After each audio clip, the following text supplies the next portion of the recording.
Hi, I'm Mike Feeney. You might know me as a comedian or that guy from the internet you want to punch in the face. I'm on the hunt for a co-host for my wildly successful podcast. I've received hundreds of applications from some of the funniest people on the planet. Join me to see if they have what it takes to be my co-host. Welcome to Co-Host Wanted. Today, I'm interviewing a comedian, podcaster, and man who looks like a composite of everyone in a community college brochure. It's Ian Lara. Ian, thanks for being here, buddy. Thanks for having me, man.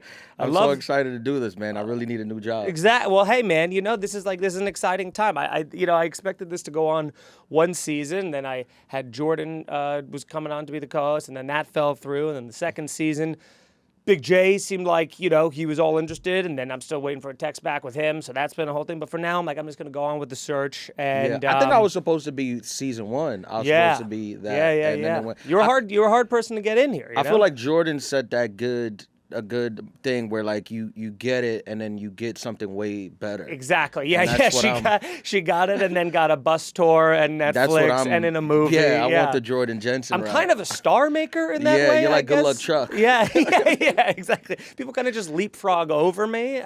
It's funny enough you say that because I do jujitsu, bragging, but I have a thing that in my the gym that I go to, everybody that works with me ends up getting a promotion to a higher belt or whatever like that. I never get that, but they get that, and I feel like I'm the last test. So maybe that's what this is. Maybe the show is me just putting over everyone in the business. I feel like that's a thing. I feel like now it's almost better to be that than to be the person, because the person who goes on, that's very temporary. Right. But the maker just continues to make people. I guess. Yeah, I would like to have it. I'd like to try it. I'd like to try being the one who's made for a while. Yeah, to see what it feels like? I think I'd like to try a theater tour and just see how that feels. And then if the pressure's too much, I can back off. But I think I'd like to give that a shot. Yeah. There's this, not to side, but it's on what we're talking about. My family, they're from the Dominican Republic. And Dominican Republic, the podcast scene has taken off now. Oh, yeah? Recently. So there's huge podcasts. Right. It comes later, obviously.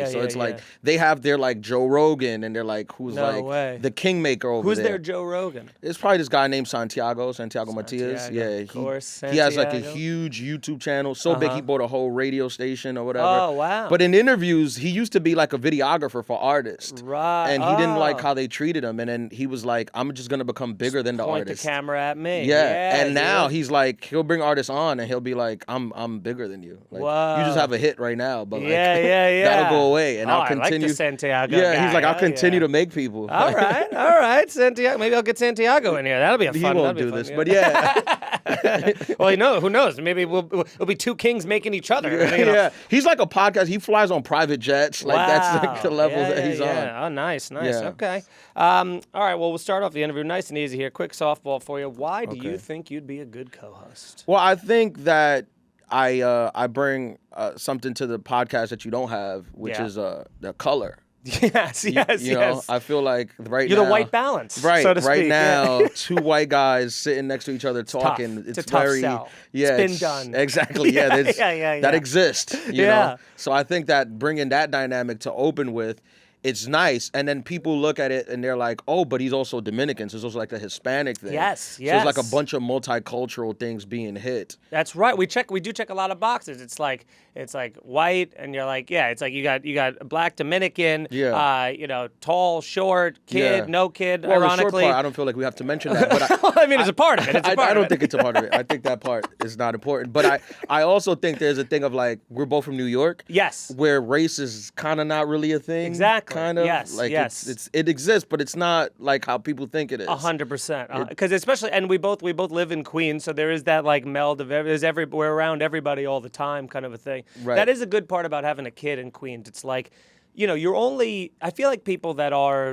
grow up and are conditioned to be racist, usually it's because they don't have that race anywhere near them. You know what I mean? Of course. And so it's foreign and scary, and then it becomes tribalism and stuff. But it's if you're around all of these groups, it's it feels like you're not, you know what I mean? My kid doesn't bat an eye if he's sees a person of color or Spanish, anybody, it doesn't matter, you know? Right. I think that's so interesting because it's hard to explain to people who are not from here, because in New York, Like, I remember when I used to have a job at the airport, I worked with so many different cultures, and everybody obviously worked together, but like you would hear stuff that if you heard it on its surface, you probably would think it was racist, but it really wasn't. Like, it was just like how New Yorkers speak. Like, I remember I used to hang out with the Italians at like the airport, and what airport was it? LaGuardia. Nice. Before it was nice. Yeah. When it was a shithole. When it was the third world country, right? Yeah. And I remember I used to work around with the Italian, and I used to make fun of them. Like, I used to get around them, and I would call, like, I would be like, you know, the Moulians or whatever, and they would just laugh that I was speaking like that, but it wasn't like they weren't racist. Of course. Like, they were just this is just what we called black people. Yeah. And the black people called the Italians and the Spanish people, this is just what we called each other. Sure. But Yeah, we the all Italians worked together. have a pretty hard word, I feel like. It's not very, I don't know if they say it in front of you, but I from the Italians that I know, they have some pretty colorful language. Yeah, you know, they do. But like, even growing up in Queens, I remember I went to a Catholic high school, so it was like full of Italians from Howard Beach. And I remember when Sweet 16 season came along, all the black kids were like at the Sweet 16 with this, like, we were all at a table, and it was fun. Like, I don't know. It was a different time. I felt like. Yeah, man, it is strange, and that's why it's also like, you know, I grew up. My mom worked in like nail and hair salons growing up a lot, so like I was always around. I was also always around like gay people and like you know, like they were like trans people, like things like that. So like that's why it's so crazy to me when you growing up with it as normalized, and then you grow up and people are like, I hate gay people, and you're like, I don't even understand. Like, that's so weird. Like, if you grew up around them, that's such a weird thing to say. It's very strange. Yeah, but I guess again, if you're not familiar with it, and it's like your only exposure is, you know, the internet to it, then you're like, they're gonna like run over here and try and suck my dick. You know, it's like it's a crazy, you know. The New York attitude is like, we make fun of gay people, but we don't hate them. That's insane. Yeah. Why would you hate them? There's the Chelsea gays. Now there's also the like, you know, I remember when Hell's Kitchen was like a dangerous area. Now Hell's Kitchen is like a nice brunch spot. It's like a heavily gay area too, so it's very fun. I remember a couple years ago I was stuck in Hell's Kitchen like during like, it was like the gay pride weekend. Oh yeah. And I was texting with my friend who's a DJ, and he's like, oh, what's up? What you up to tonight? And I was like, oh, I got these shows. I'm in Hell's Kitchen. And he was like, oh, word, how is it? I was like, it's mad gay out here. And he was like, yeah, I know. Yeah. But it's not a negative thing. No, it's just what it is. There's a guy in a thong. That's kind of the thing about New Yorkers, is that we are able to just address the situation without it being like, it's not condemning. It's just, it's crazier to be like, well, there's people of all varieties out here. You're like, no, this is a very gay neighborhood. It's a very black neighborhood. It's very Spanish. It's a Jewish neighborhood. You know, it's like, you know, it'd be weirder not to, I think. Right. But yeah, you're from Queens, Manhattan. I mean, you're from Queens, Manhattan's DLC. You grew up in Ozone Park, right? Yeah, South Ozone Park. Yeah, just like Cyndi Lauper. She's from South Ozone Park? She's from, I don't know about the South, but she's from Ozone Park for sure. Just a block away. A couple blocks away makes it South. What's more defining, where you're from or how often you remind people? I think where you from. I don't remind people a lot. You don't talk. I feel like you talk about it. I feel like you talk about it a lot. You think so? I mean, you mentioned it almost immediately on this. Well, you were asking me the perks. I didn't just walk in and say, "Hey, Queens in the house." Yeah. No, I don't talk about it a ton. I think I ooze it, like especially when I'm on the road. Yes. People are like, "You're so New York." That's like, true. I'm like, this is regular. This is the default. You right, guys are weird. Yeah. What's one habit from Queens that you can't shake, even if it were to like actively hurt your career?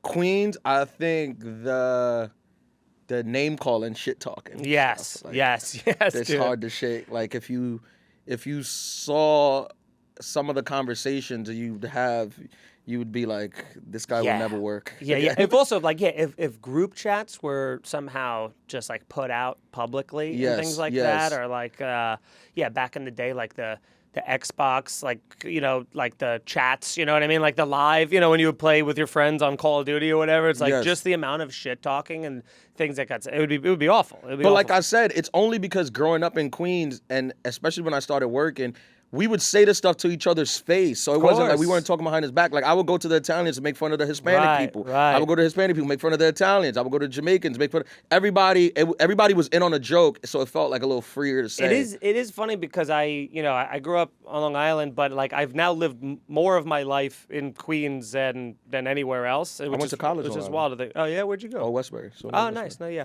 But growing up on Long Island is a thing of like, you shit talk, like, you like busting balls is a love language. It's like you only do that with your friend. Now, if someone we don't know is talking shit about friends, we're all gonna fuck. That'd be there's a fierce loyalty to it where it's like you can't fucking say that kind of thing. But yeah, it's like I always am shocked, especially when it's comics and they don't enjoy ball busting or anything. It's just that's very weird. I don't even understand it. Like, I'm like, but it's like it's just how we talk. What do you mean? But.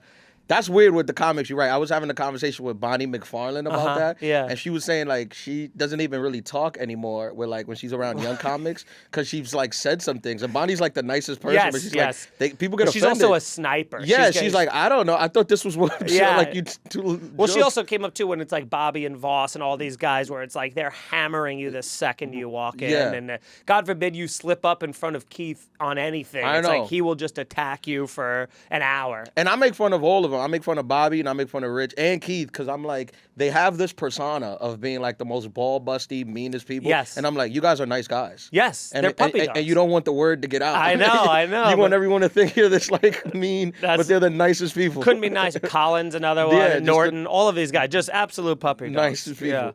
Yeah. What do you say to the rumors that you're not actually from Queens, that you were created in a Netflix lab to be urban but safe?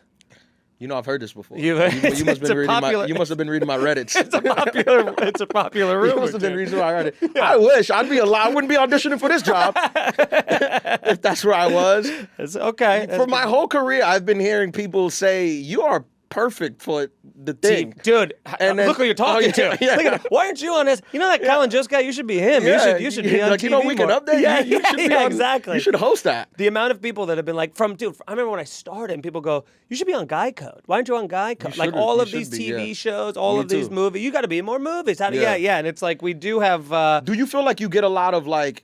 I think I get a lot of... They just imagine that it will happen, so they don't give me nothing. Yeah. Dude, I 100% understand that sentiment and feel that because there's been so many times where I've been like struggling and then people, I've talked to like a couple close friends or comics or whatever and just been like, I don't know, man, this is going tough. And people are like, oh, you just seem like you like have it all together. So I don't think anybody's like, I got to help this guy out because he seems like you're doing fine. Like you're holding it together. And I'm like, oh, should I be like, should I be one of those comics who are just spiraling on social media, like, just like having a full mental breakdown on Threads right now about like... I think that helps. It's like the comedian. It's like, when you work and you do jokes and you just like, and you're about your business in comedy, you end up on the lineups, you're always going first. You always getting the worst spot. Buddy, I'm Bobby Bullets over here, too. I haven't got a non-first spot in maybe 6 months. I thought I was out of it, and then I just came back. Yeah. And then you see like new people, and they're like getting the sweet spot, and you're third, like, they need, the audience needs to be warmed up for them, and it's like... Dude, and it's so funny because, like, especially at the Cellar where we both work, Esty always says, like, it's a badge of honor to go first because I need to know that I can trust you to open the show strong and you have good energy and you're likable. Which is true. It's very true, and it's a nice compliment. But it is like you're double hosting. It is work, you know? It is work. Because there'd be once in a while she'll give me the third spot. Dude, you're like, I'm the best comedian in the country. Legitimately, like, if you bomb going third, you should never be able to work here again. Yeah. It's impossible. I mean, it's taking the batting donut. It's just Barry Bonds and batting practice where you're like, what is this? And I feel like people think, especially when I do the road, people think that New York is like some ultra competitive thing where everyone's trying to tear each other down. Right. That's not the case. Everybody's like kind of really supportive and like always trying to help each other. And everybody's really cool. It's a big family. But there is a competitive aspect to it when you see like a new comic going third and you're warming up the show and you're like, they're like, how was it? You're like, it was fine. Like I got him at the end, but like I had to warm up. My last 3 minutes were great. If I'd have had another 5, it'd have been great. That's every time I get off Me stage. too. It's like the last 3 minutes I got him, but the first 10 was very uphill. I figured out why that is though at the Cellar specifically. It's because there's the hosts do 10 minutes there, and every other club on the planet, they do 15 minutes. So that extra 5 minutes of just, even if they're just standing on stage, of the audience settling in, ordering that first tray. So that first 5 minutes you're on stage, people are still kind of like getting their bearings, and then they're paying attention, and then those last, 5 are usually a good time, but you got to kind of like, smack them into line. And I always say, I think going first might be a little bit more difficult than hosting, because hosting, I think you can bully them into like, I'm your guy. Right. Like, yes. I'm your guy. Yeah. Like, so you have to come on board to me because I'm running this. Right. But then they'll agree that you're their guy, and then you'll bring up this new guy. Right. And you're like, well, who's this guy? Yeah, and he better be just as funny, even faster. Right, you know what I mean? Right. Yeah. So it could be a little more difficult. Yeah, the bullet spot. It's a thing that was not often talked about in comedy. And it's like it's champagne problems. We're working at the best clubs in the country, and it's like, but there is that thing of like, I know exactly what you're talking about, of just that energy going first is very different. And then, like you said, you see people going like third and fourth, and they're just like, you get off stage, because comedians, we also have a thing, again, not as much of the competitive thing, but you get off stage and you're like, man, if that crowd sucked, you kind of want it to suck for everybody. Not that you want everybody to bomb, but you just want them to be like, that was weird, right? They're a weird audience, And if the third person gets off, it's like, they were fucking fantastic. It's like, all right, well then either I'm the worst at this, or like I helped you set them up that way, maybe, I feel like I've gone first enough where I have a pretty good understanding of like, I'll be like, they suck, but they're gonna be better. Yes, like, yes. I can feel they're gonna be better. Yeah, I bet the rest of those people are gonna have a lot of fun. Yeah, they're gonna be better, but that one was rough. All right. Well, you've been on The Tonight Show 5 times. Yes. Is that a testament to your work ethic or your crippling availability? I think it's a bit of both. I think it's a bit like of both. the honesty. They know that I'm available. They know that in a pinch. I was recently supposed to do it, but like a month ago. Yeah. They told me the night before. They were like, "Can you get a set the night before?" And I didn't have a set, but I was like, "Yeah, I'll get one. Like, sure, I'll get one."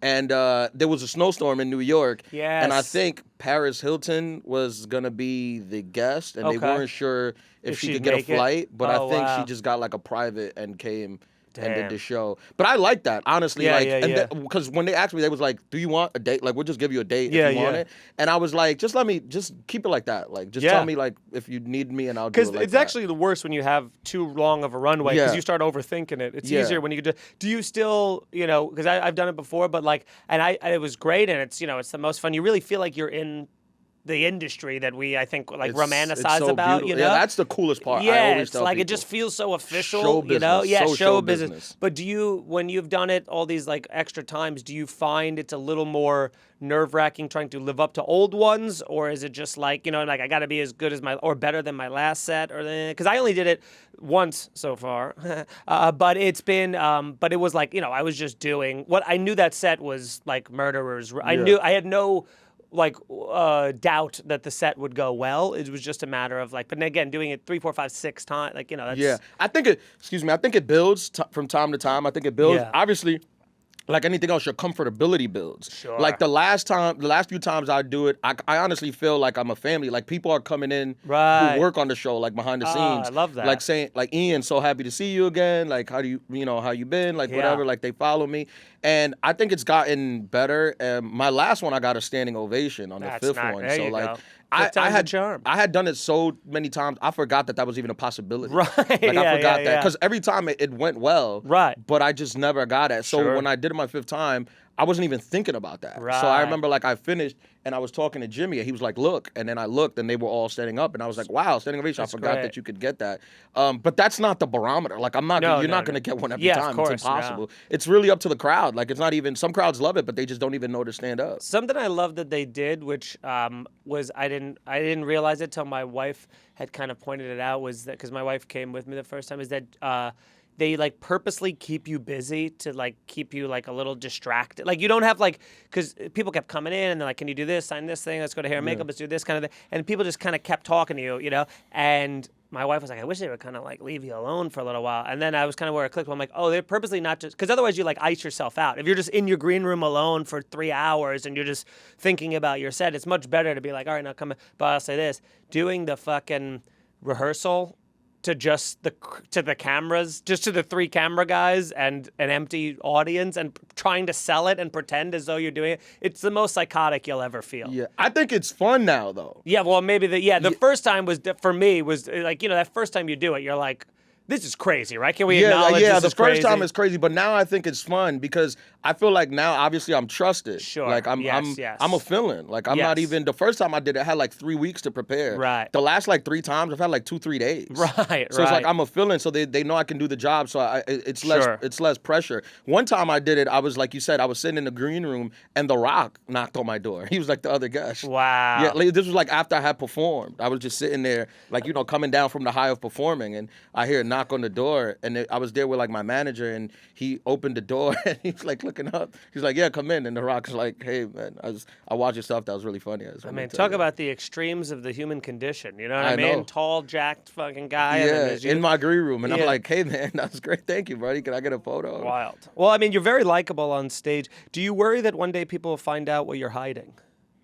Yes.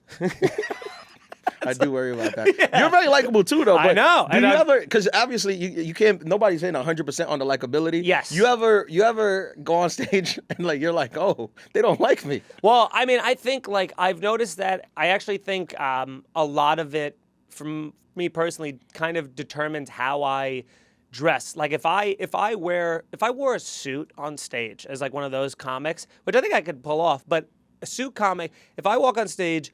Straight white guy, good hair. I go on stage in a suit, immediately not like no, yeah, you look people like a boss. I look like a rich, son. Yeah, exactly, boss's son, rich, arrogant. People already don't like you as it is, you know. If I dress more like how I dress and like normal and just like wearing band shirts and wearing Jordans, people are kind of like, okay, like they give me, but I still kind of feel like there's a little like.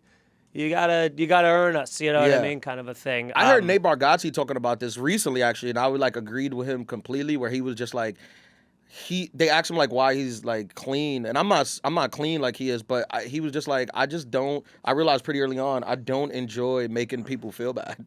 Like on stage, and I was like, "Oh yeah, I don't either." Like, there's comics who want you to squirm and feel weird, and I'm like, "Yeah, that's not what I want. I just want to make you." I want laugh. as many people to like me as possible. Right. I just want to be funny. I don't want to make you feel uncomfortable. Yeah.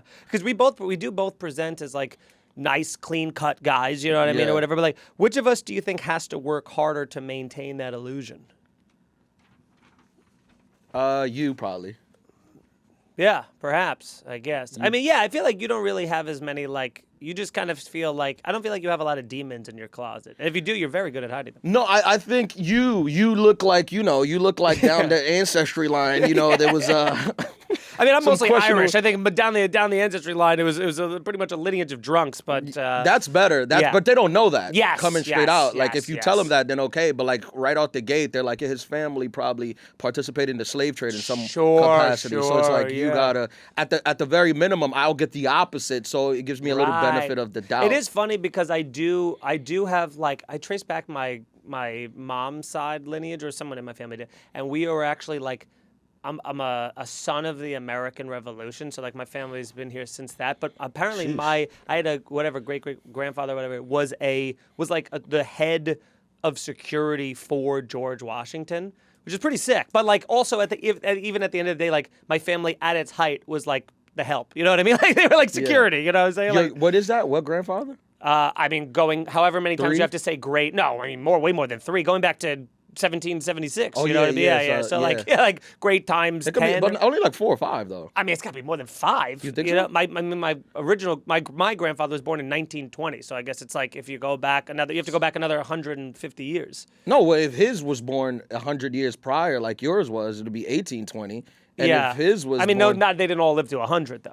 No, yeah. But even if I think it's probably like 3 or 4. Probably like 4 or 5. Yeah. Okay, I don't know. Who knows? Yeah, that's not bad. That's pretty good. Pretty sick though. Pretty sick. How many? This is a psychological question for you. How many people in the U.S. today have gotten a phone call, ignored it, and then texted back, "Hey, what's up?" Unlimited. Give me a specific amount of people you think that have done that today. How many specific people? Number. How many people would you say have a cell phone? 200 million. I mean, it's gotta be more than that. There's almost 400 million. There's almost 400 million in America. Yeah, it's true. Yeah, some people have 2 phones though. 2 phones. So I think I would say 100% of the people who have a cell phone. Wait, no. Have you done that today? You can't do 100%. You said today? Only yes, today? Today. That's what I'm saying. Like that's a crazy. I thought you meant ever. No. Yes, ever. No, We've all done it. Today, probably 30%. 30% of everyone who has a cell phone. 30%. Okay. Yeah, because you got to include the people who don't know how to text. Sure. Some voice to text, so they go like, "Hey, period." Like, what is? They're just voice to. My mom does the voice to text now. Would you call now? Because I feel like I've changed as I got a little older. I like calls, but I also am like since I live in Queens, a lot of times I'll drive to the city, and I feel like the drive is where I walk my dog. That's where I love to like call people.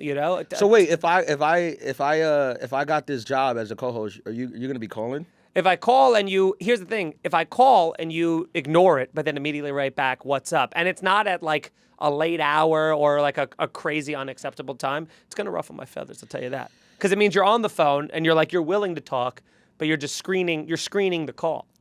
I just imagine when people call me, they need money. Interesting. And I rather have a buffer. Yes, so you can pretend that you got busy and you couldn't respond right away. I need a buffer. I'll never ask you for money. That's a Mike Feeney or promise. Like a ride. I'm too Irish, too prideful. I'll die poor before I ever ask anybody for money. Or like a ride or a retweet. Or a retweet? Yeah. I call you and be like, hey, man, could you retweet I put all that in the same. I don't have to tweet out your special. Yes, I promise to only call you when I don't need a favor. Okay, well, that's good. That's good. Hey everyone, let's take a second to talk about this week's sponsor, Blue Chew. In the modern age of war, poverty, and civil unrest, it's easy to get distracted in the bedroom. That is where Blue Chew Gold comes in. With Blue Chew Gold, worrying about a nuclear annihilation is a thing of the past. That's because Blue Chew Gold combines 2 ingredients for blood flow and 2 ingredients for mental arousal and connection. So you're not just physically ready, you're also mentally in the mood. Sure, it feels like we're on the brink of a civil war and gas is the highest that it's ever been, and it seems as though there's really no end in sight. But don't let your mind get in the way of a good time. Discover your options right now at BlueChew.com. And guess what? I have a special deal for my listeners. When you order 2 months of Blue Chew Gold, you get a 3rd month free. That's right, me just trying to help you out in this nice big economy of ours. You get the 3rd month free with the promo code Feeney. That's Feeney. So visit BlueChew.com for more details and important safety information. And I want to thank Blue Chew for being a sponsor of this podcast. This episode is also sponsored by Kalshi, the largest prediction market in the United States. Here's what makes Kalshi different. You are not playing against the house. You're doing peer-to-peer trading and you're buying a yes or a no contract, whether something will happen or not, and you're trading directly against other users. Think of it like buying or selling a stock. The line isn't set by some algorithm working against you. It moves based on where the money goes. Public opinion sets the price. I'm back on Kalshi right now looking at World Cup odds. France is right now 33.7%, the heavy favorite. Next is Argentina at 19.6, okay? And even if I put 100 clams on France, I'm still getting a payout of $283.57, almost double my money. And Kalshi is CFTC approved, federally regulated, which is why it's available across the country, including California and Texas. So download the Kalshi app and use the code SOCCER10 to get $10 when you trade $10. You can also sign up at kalshi.com/r/soccer10, which auto applies the code at checkout. That's KALSHI, Kalshi. Trade what's next. Let's get back to the show.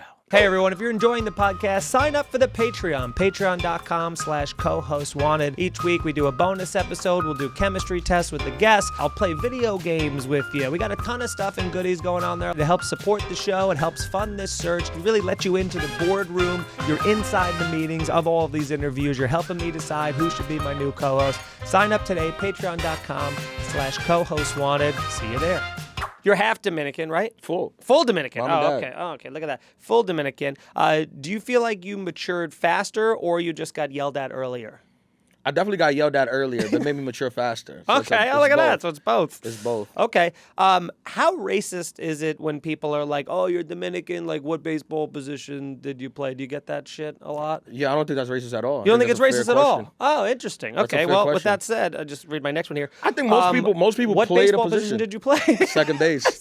Dude, you have second base energy for sure. Yeah. I knew it was second base. My grandfather, my mom's dad, and his brother were professional baseball players. Really? Yeah. Whoa, yeah. That's sick. Yeah. Yes, I mean that's really that's funny. That's like a second. How far did you play? I played up into high school. Okay, yeah. Like early, like sophomore year of high school, I played basketball and baseball, but like sophomore year of high school, when I really realized that I wasn't gonna play professionally, I was like, I need money. Right. So I started working. Like all my friends stood on the team. They were like playing. I was like, this is silly. Yeah. Well, that is a good thing. That is fun about a lot of times in like the people, at least the people that, because I'm a huge baseball fan. So it's like a lot of the people that come from. Open in there. Yeah, opening days. Yeah, very exciting. But like but there are people that come from the Dominican stuff where they're 30-year-old men, but they say they're 19. You know, it's just like they just have these long careers. It's so funny. They're like, it's like, oh, you're 19 years old and you've hit 400 career home runs already. That's pretty sick. You know? Like it's sometimes the fudging the paperwork is very funny because people just look like full. They look like they have grandchildren almost. You know, like, Rafael Devers. Yeah. Devers, he came to the league. He was like 22. And everyone was like, yeah, I mean, I think he says he's 27 now. Yeah, he's at least 36. Yeah. And also, one of the only people left who has full chewing tobacco all the time, like the wad. Yeah, this is not a 22-year-old thing. Yeah. I was like, where do you even find that? Yeah. Has anyone ever guessed your ethnicity so incorrectly you just had to respect their confidence? All the time, but I never, it's never like super incorrect because I'm like, yeah, I could be that. Interesting. Like one of the wildest when people told me Bangladesh. Okay. I look like I'm from Bangladesh, which is not so some people from Bangladesh. I was like, yeah, I could be that. Sure. Yeah, I guess I could see that. It wouldn't be my first thing. But no, I guess I could see that. If you had like a lot of gel in your hair and you were like into like white BMWs, I'd be like, okay, I could see it. You know? Yeah, I think I have a I look black as an African American, but I also have like an Indian undertone. I could see like a South Asian flair kind of a thing. Yeah, no one has ever been confused with me. They've never been like, what? Let me unpack that. Dude, when you look at my Ancestry.com, it's like literally just like from Ireland to, my mom's side has got more like, German, but it's all of those just East, those Western kind of European areas. It's very concentrated. I don't even go down to Italy. It's like it stops before that. It's so funny because like I'll see you in like if I see somebody who looks like you in like Long Island. Let's say I walk into like a gas station. Sure. Somebody who looks like you in like Long Island. I wouldn't think anything of it. I'm like, this is probably like a Long Island, whatever. Sure. Yeah. But if I was in the middle of backwoods Georgia and I saw a guy who looks exactly like you, I would be like, it's a 50-50 chance this guy was at the Unite the Right. Okay, yeah, I see. I could see that. I mean, dude, if I ever when I cut my hair shorter in the summers, it becomes like a real problem. People really, especially after like the Charlottesville thing was happening years ago and things like that. Everyone had the tapered fade with the fucking longer swoop on top. It's not ideal. You talk a lot about how you don't look Hispanic. Do you ever feel like you're racially catfishing multiple sides? I talk a lot about it. I had one bit about it 5 years ago. About racially catfishing? That's fun.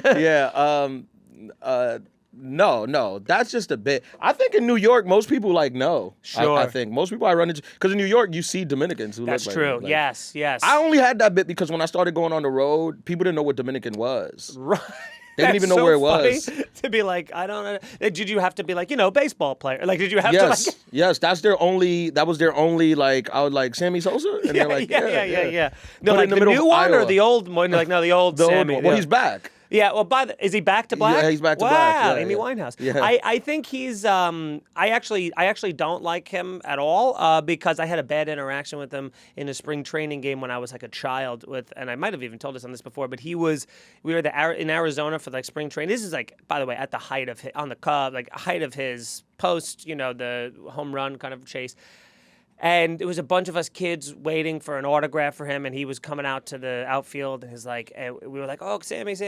And he was very just kind of like, you have to wait. He was very aggressive about it. And then he walked out, did a half hour to an hour of all his outfield drills and everything else, and then walked past us. And when I say walked past, it's not like he was 30 feet away, almost purposely walked very close to us and never looked at us, never broke stride, and just walked back in the dugout. Didn't sign a single thing, didn't say, and it was all kids. It wasn't there was no adults. It was all children.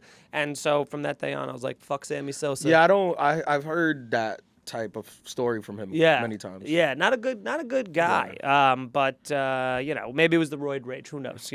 But be honest, how fun is it being able to code switch? You know what I'm saying? Because you could you speak in Spanish, and you could be you know what I mean? You can kind of code switch as you please.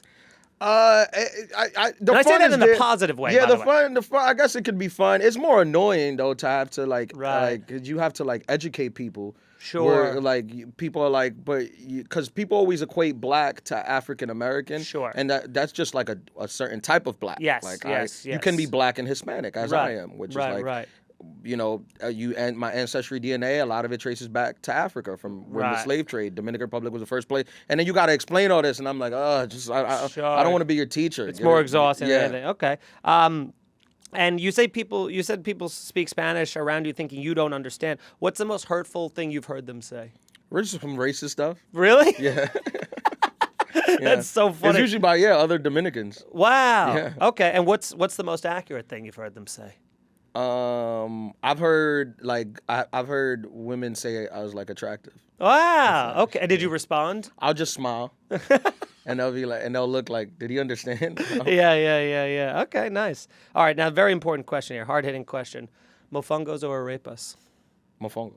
100%. Yeah. 100%. That's what I'm fucking talking about, bro. You get that little that little green fucking the mojo verde sauce, that little whatever that garlicky fucking thing is. It's like Mofongo's really a Puerto Rican dish, but Dominicans have adapted it. Same with like ropa vieja, right? Yeah, like that's like it's a very Puerto Rican thing. But like I've been to Puerto Rican, I've been to Dominican Republic, and there is a thing of where you're just like, and I also feel like arepas wasn't even like necessarily a Dominican that's more Colombian thing. But they have their own, Dominicans have their own version, like the cornmeal, they have their own version of it, which is a little bit different. But bro, if you give me fucking mofongos and then that little green, whatever that green sauce is, and just beat me to death afterwards because it's not getting better. But that's great. You know what? Very happy that you responded that way. Here, have a mug. Oh, there you go. Thank you so much. Why did I drink it? I'm not yelling. I'm just Dominican. How many cars are currently looking for parking in New York City? Specific a number as possible. Right now? Yeah. I would say over 100,000. 100,000. I'm parked illegally right now. Are you? Yeah, right outside. I love I that. don't get a ticket. I love that. Have you been towed? No. Because that's That'll change? That's the change. Because I've been towed in Brooklyn before, and that. I have been towed one time. You have been, but I wasn't crazy. I wasn't even parked illegally. I was parked normally, but something happened on that street. And they had to do like a construction in the sewer system. So they just towed my car. Whoa. Yeah, they just moved. Like they didn't even take it. They just moved it to like another somewhere place. else? That's crazy. I hated that. Yeah, they've said that. They do that with movie sets. Like if you don't move when they have a movie, they'll just like move it a few And they're blocks. filming down, right? I hope I don't get told. Yeah. They're filming right downstairs. You're in the movie. Yeah. If confidence were height, you'd be 6'2", but only some of us are that lucky. What's the tallest chair you can sit in without your feet doing this? Like height-wise? Yeah. Is it this? I mean, you're maxing out right here. It might. I could probably go about another inch or two. But this has give. Yes. So it's not, so it's sinking down. And how much you think this is? 2 feet?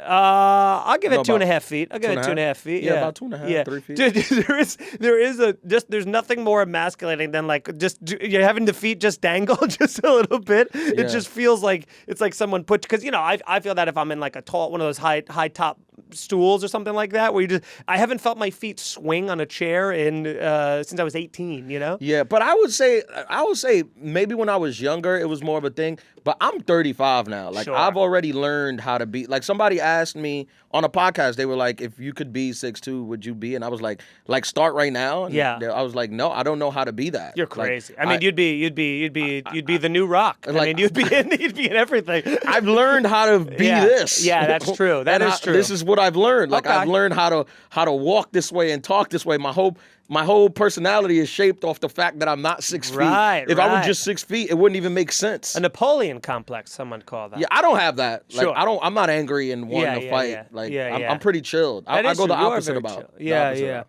What's the worst job interview you've ever been on? I never did bad interviews, and I never been fired. Wow, that was going to be my next question. Have you ever been fired? Never been fired? Never. Wow. All right. So what's at least like the weirdest job interview you've ever been on? This is the weirdest one. Okay. Where they know so much about you. This is pretty weird. Okay. They start asking me about my bits. Yeah. Never been fired though. That's pretty wild. You've been fired?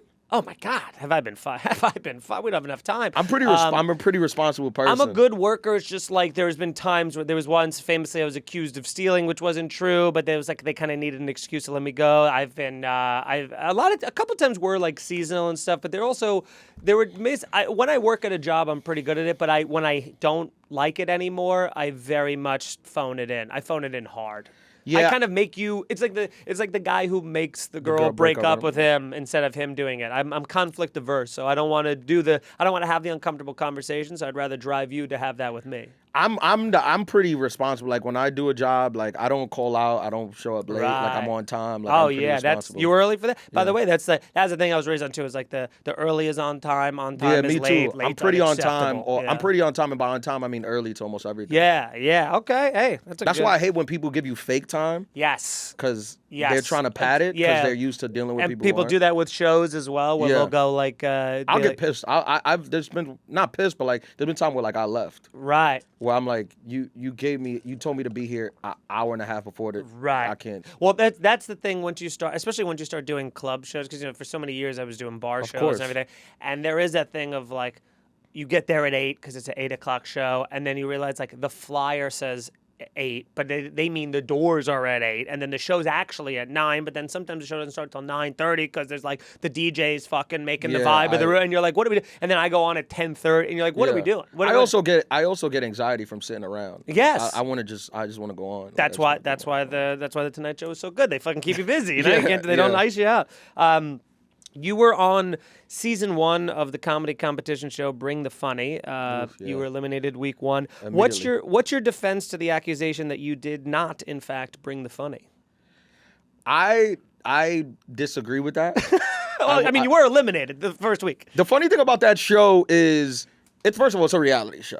So I had never done a reality show. Sure. So you didn't know to like throw wine in people's face? Well, I felt they were trying to get that behind the scenes from the comics, but everyone was friends. Sure. So they weren't getting that, and I think they had to pivot a little bit away from it because everybody was friends, and we were talking to each other, and they were like, "Did they ask you this weird question?" And people were like, "Yeah," and they was like, "How did you answer?" And they're like, "Nah, I said everyone is funny, and I enjoy everyone's work." They wanted the drama, right? And then I think everyone came up with it. Like everyone decided like we're not gonna go down that path. Yes. Like we're just gonna be all friendly. Yeah.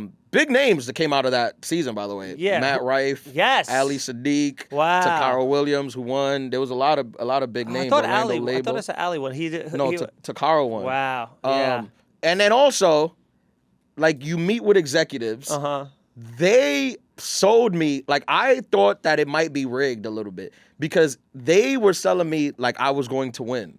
Before it happened, like they were literally like, you're the pick. Like you're the guy. So I it made me trust them more than I should have because they picked the bits they want you to do. Right. And the bit that they wanted me to do on the first show, I was like, this bit doesn't work opening. There's a bit that works in a set because they heard everything else. Right. Once you hear everything else, it makes this funnier because you know my personality. And they were like, no, you're our guy. Like, do this set. And then I did it. And that's almost exactly what the judges. I had to have like Chrissy Teigen tell me something when I was like, this is insane. Like, now, so you must have had an actual moment of shock when you got eliminated though. Like that must have been a good camera reaction of you being like, what the fuck? Like I thought, what the fucking, like. Dude, I'm ready for showbiz. Like I know the game. Like, so when we got eliminated, like I won't say other than, but there was some of our comic friends were there, and they were pissed, and I was whispering to them. I was doing this, like literally, I was like, the camera's still on you, like the camera's still on you. Don't be pissed, like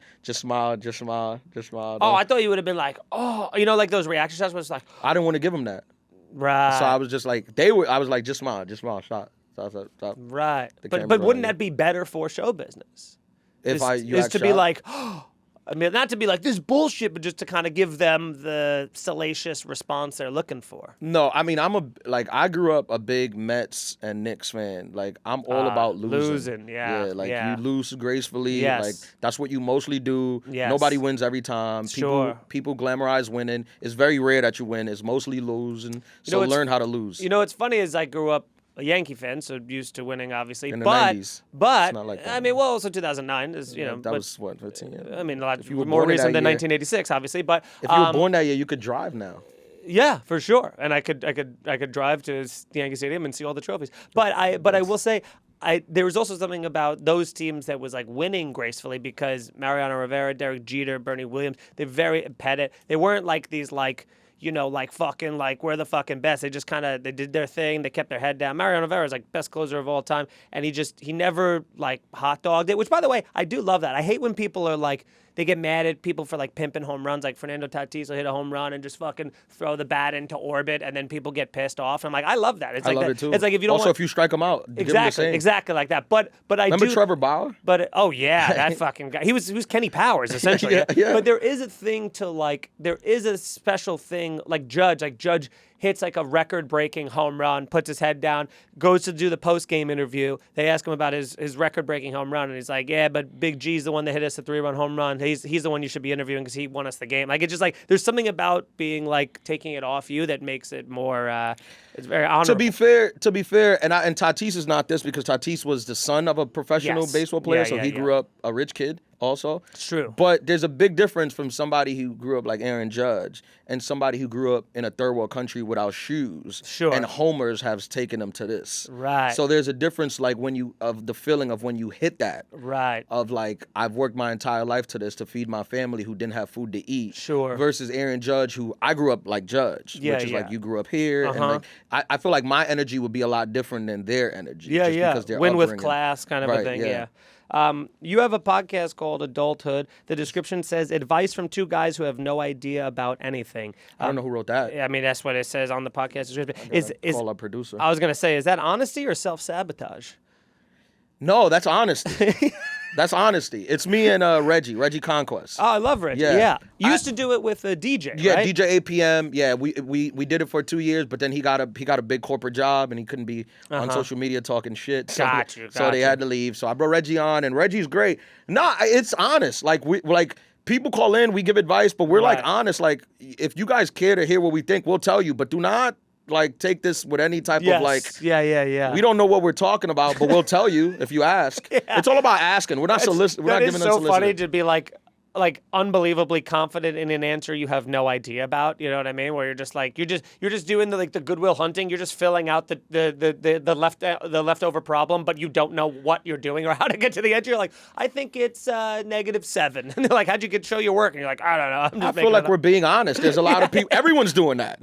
That is true. But people are pretending they're not. But I think that's what works for a lot of those other people. It's the like, this is the people love ideologues. That's like people. It's like this is the fucking way that everything. The bananas are the greatest fruit on the planet, and here's why. Versus being like, I don't know, I like banana. You know what I mean? Like bananas are good. I don't know. Exactly. It's like you're not allowed to have a soft opinion on everything. Everything has to be life and fucking death on the internet. Well, if you enjoy soft opinions, listen to our podcast because we'll change 3 times right in the middle of giving it. You're like, actually, I don't like bananas at all. Bananas suck.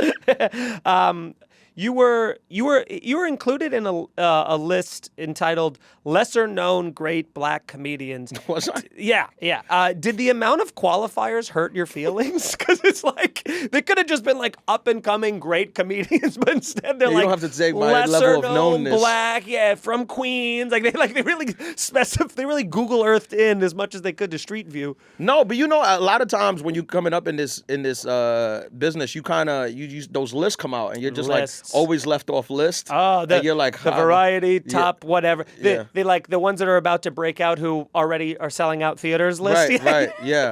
Well, now I've made all those lists and they were wrong. Right, sure. They were wrong about me. So I appreciate it all the time, but I'm still like, I was the Variety's comics to watch in 2023. Really? Yeah, and in that class, everyone has become like almost a household name. Well, listen, you can't hit 100%, but I'd like to hit 10.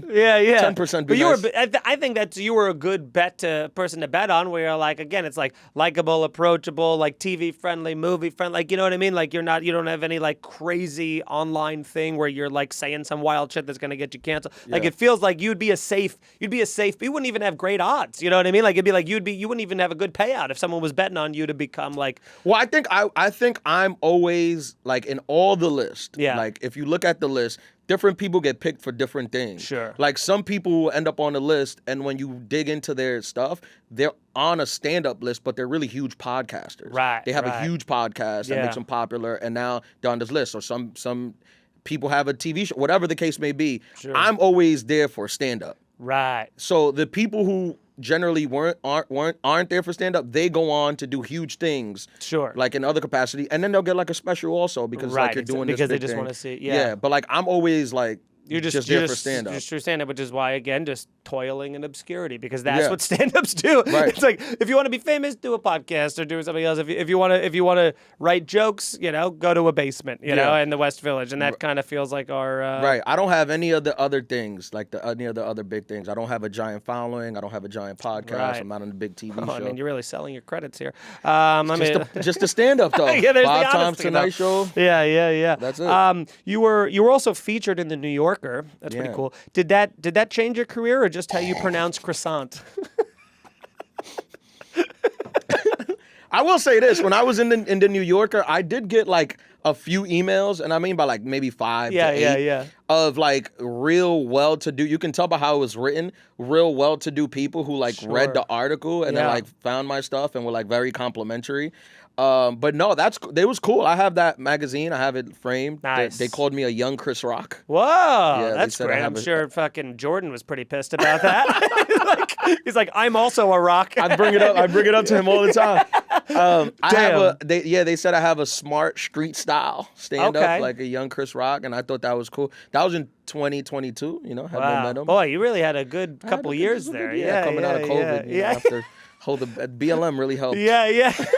That's so funny. It's such a funny thing to say too, to be like, BLM really helped me out. It really gave me that push I needed. It's a really in the industry. It's a really good supportive year and a half there. Yeah, till the world ended. Another question for you: how many people quit their job today? Again, what's specific today? as What's possible. Today? Wednesday. Today's a Wednesday. It's not a quitting day. I think. Interesting. Yeah. I think Friday. So now you got to go with just the most fed up, fuck it. Yeah, I think it's either Friday or Monday. Because Monday, you're like you're walking and you're done. You're like, you don't even show up. Yeah, Friday or Monday. Today, I would say I don't even know but the job market is tough. Not a lot of people quitting right now. This is true. I would say, and this is the U.S. in New York, we're talking. on the whole U.S. 100,000 people. 100,000. Is that low? You think? Well, like you said, I think the job market being what it is would I think 100,000 people quitting. It's pretty tough out there right now. But I'm here. Listen, exactly. Jobs are not just falling out of trees. I guess I think 100,000 is probably a safe thing. I also don't know what the average amount of people that would quit before I know is. On a day. Yeah, that's what I was thinking. But that's I'll go to 100,000. That's what's interesting. All right, I got a couple more of these for you then. How many people are eating alone at a restaurant right now in New York City? It's midday. In a city of 9 million people? Yeah. I would say I think half, right? It's work time. You think 4.5 million people are eating right now in a restaurant? Let's say 2.5, half and half. Like just me repeating it back to you made you lose all confidence. Because it's 2:30. If it were 12, I would say half. Yeah. Okay. 12, I would say half. Because if you walk into a lunch restaurant right now, most people are alone. They just left from the office. That's true. Okay. All right. So half of the half. And how many people are holding a baby right now in New York, in the United States? Let's go full United States. A baby. Just holding a baby, just from let's qualify that from newborn to 1 year old. I wonder how many babies there are. I mean, I would say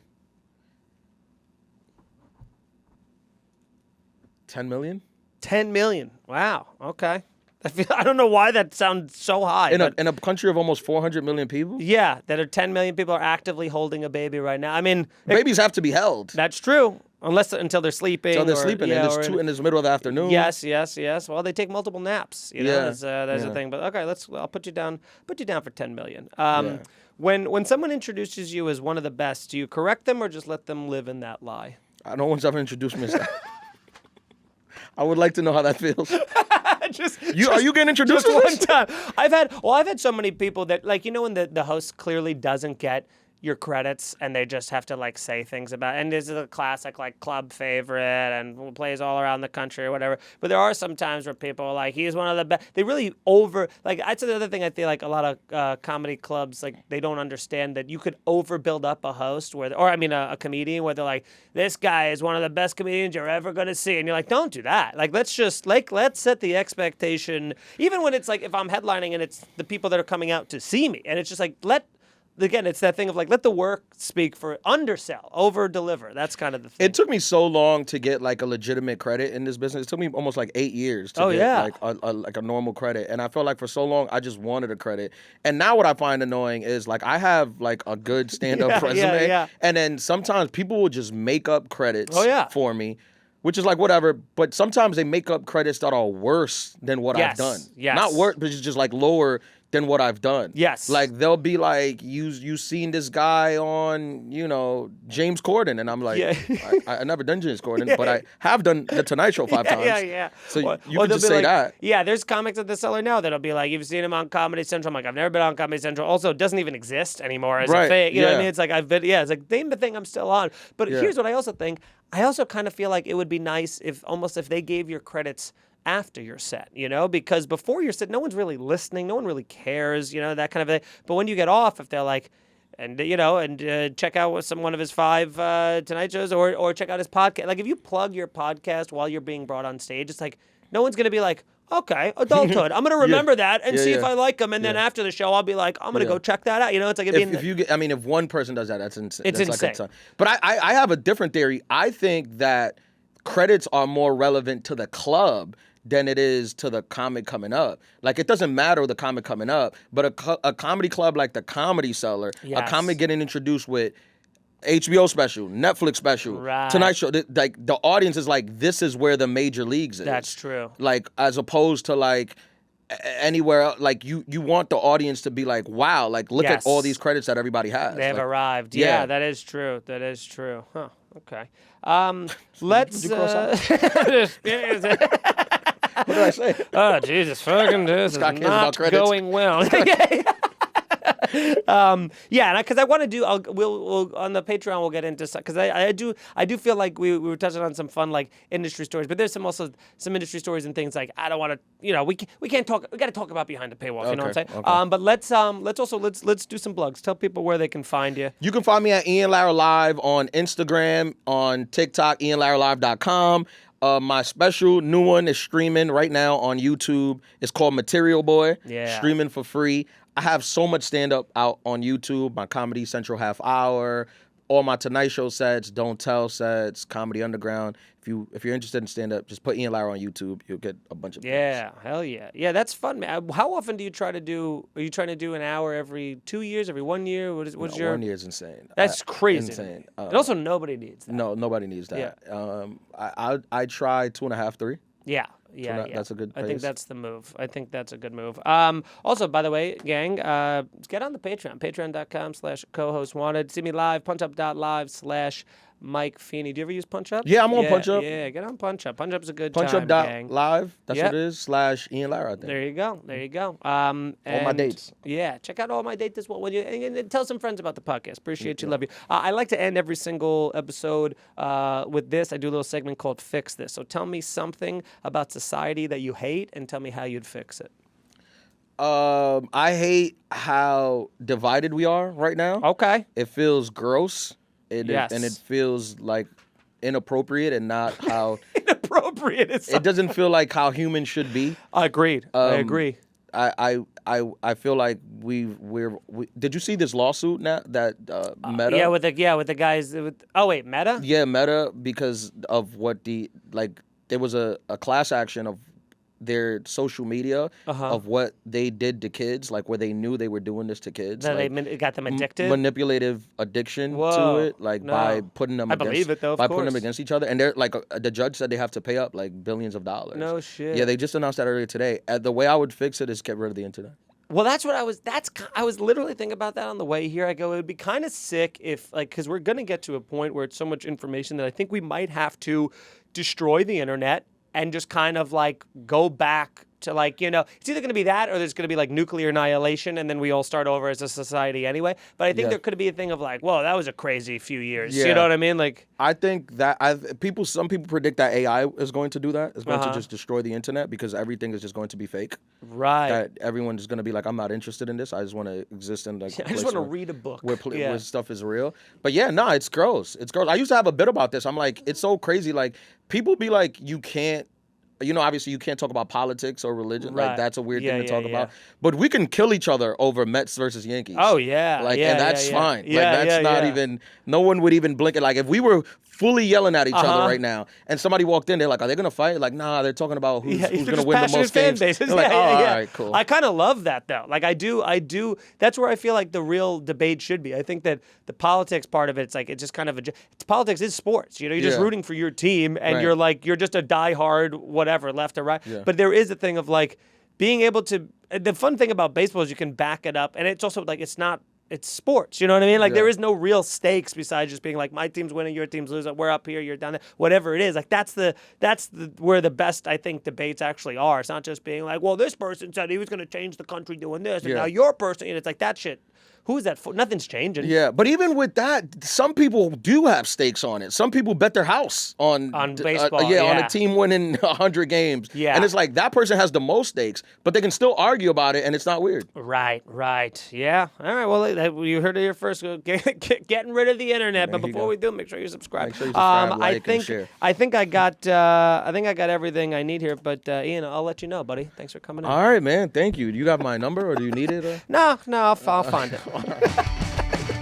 Thanks for listening. Subscribe, rate, review, and tell a friend. Come see me live. Get all my tour dates and sign up for my email list at punchup.live/Mike Feeney. And here's a sneak peek on this week's bonus Patreon episode. Yeah, you don't strike me as like I want to be Patrice guy. You know what I'm saying? No. That's a type of person. Yeah. That's not even a comedic style. Well, I mean, it's also funny too. Like I think there was more of a reverence for him once he passed because there's so many people who are like. That's what his friends say. Yeah, they're like he was one of the most hated people. He was just like an asshole to everybody, even on like The Office. Like they wanted him back. Like I know his friends who like speak off the record, and they're like,